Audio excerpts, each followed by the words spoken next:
L'homme est pécheur dès sa naissance. Le roi David dit, « Voici, je suis né dans l'iniquité et ma mère m'a conçu dans le péché. » Psaume 51:7.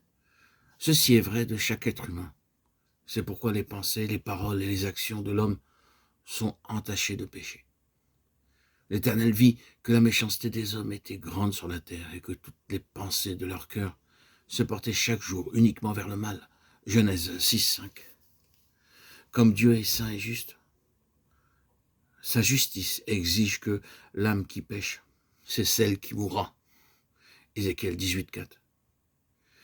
Il ne s'agit pas ici de la mort physique, mais de la seconde mort, qui est la séparation éternelle d'avec le Créateur plein d'amour, et aussi un tourment éternel dans le feu de l'enfer.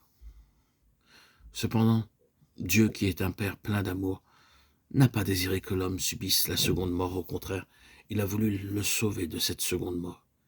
Il vint sur cette terre par le Seigneur Jésus-Christ pour subir lui-même la punition due au péché de toute l'humanité passée, présente et future. Il a vécu sur cette terre une vie sans péché, et sur la croix du calvaire, il donne sa vie en rançon pour les péchés du monde. Il mourut et fut enseveli. Le troisième jour, il sortit du tombeau, ayant vaincu la mort. Maintenant, il est vivant pour pardonner les péchés de ceux qui s'approchent de lui humblement, en les confessant et pour les sauver de la terrible conséquence du péché, à savoir la séparation éternelle d'avec le Dieu vivant. Car si lorsque nous étions ennemis, nous avons été réconciliés avec Dieu par la mort de son Fils, à plus forte raison étant réconciliés, serons-nous sauvés par sa vie? Romains 5:10. Le salut que le Seigneur Jésus-Christ offre à tous ceux qui croient en lui, c'est pas simplement la délivrance de la seconde mort, mais bien plus que cela.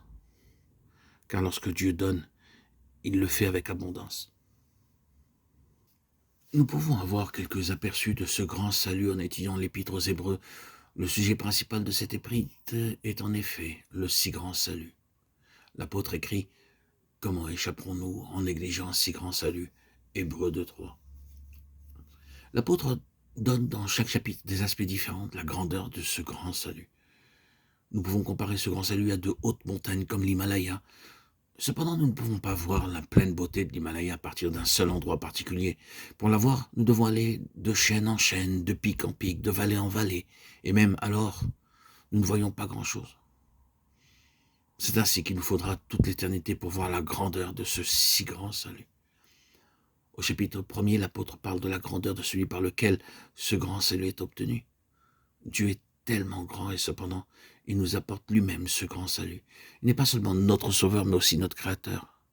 Dieu, dans ces derniers temps, nous a parlé par le Fils qu'il a établi héritier de toutes choses, par lequel il a aussi créé le monde. Il est notre créateur. Si tout l'univers lui appartient, il est le créateur de tout ce que nous voyons sur terre. Car en lui ont été créées toutes les choses qui sont dans les cieux et sur la terre, les visibles et les invisibles. Trône, dignité, domination, autorité, tout a été créé par lui et pour lui. Il est avant toute chose et toute chose subsiste en lui. Colossiens 1:16-17.